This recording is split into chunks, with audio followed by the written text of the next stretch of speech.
जय श्री कृष्ण। आज हूँ तमने ठंडाई बनावानी रीत शीखवाडुं छुं।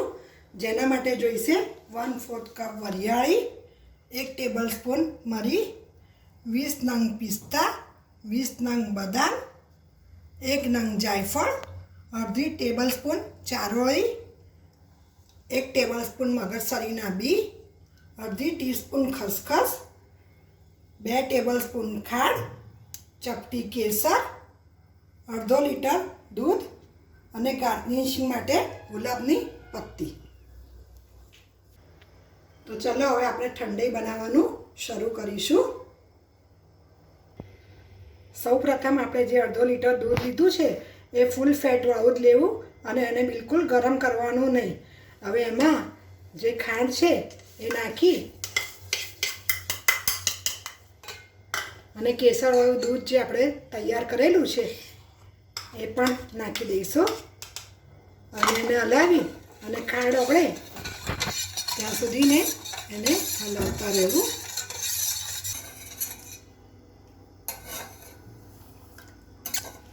જો હવે આ ખાંડ ઓગળી ગઈ છે એટલે હવે બીજી પ્રોસેસ આપણે ચાલુ કરીશું।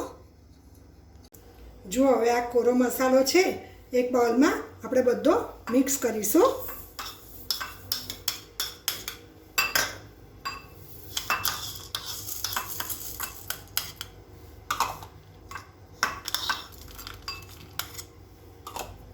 જાયફળને પણ મેં થોડુંક તોડી નાખ્યું છે।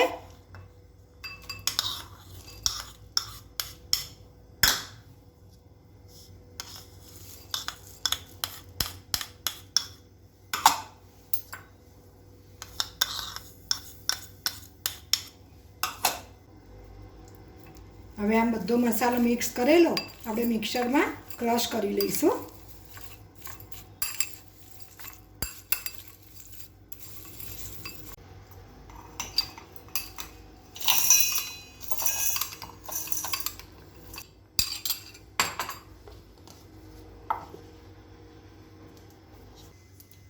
जो आ क्रश करेलो मसालो तैयार है, जेने बने एटलो झीणो ज क्रश करवो। हवे आ मसालो पण तैयार है, दूध पण तैयार है। तो हवे आपणे ठंडाई बनाववानुं शरू करी दईशुं। तो एक मिक्सर जार में 3 टेबलस्पून मसालो लेवो।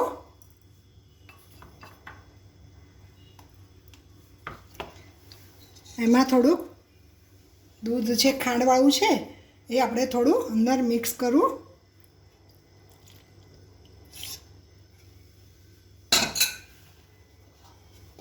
हवे आपणे आने मिक्सर में क्रश करी लईशुं।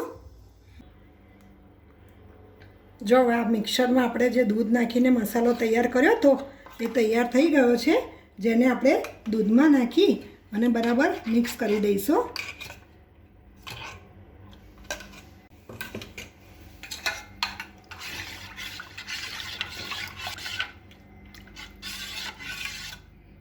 બધું દૂધમાં મિક્સ થઈ ગયું છે। હવે આને 1-2 કલાક માટે ફ્રીજમાં મૂકી અને એને ઠંડુ કરવા મૂકીશું, જેનાથી ઠંડાઈમાં જે કોરો મસાલો છે એ બધો એમાં ભળી જશે।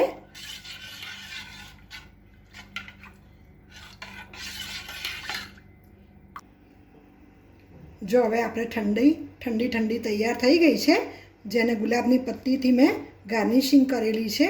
અને હા, આ જે વધેલો મસાલો છે એને તમે એરટાઇટ કન્ટેનરમાં પણ સ્ટોર કરી શકો છો। જ્યારે પણ ઇન્સ્ટન્ટ તમારે બનાવવો હોય તો આ મસાલાનો ઉપયોગ પણ તમે કરી શકો છો, જેને 2 થી 3 મહિના બિલકુલ બગડતો નથી।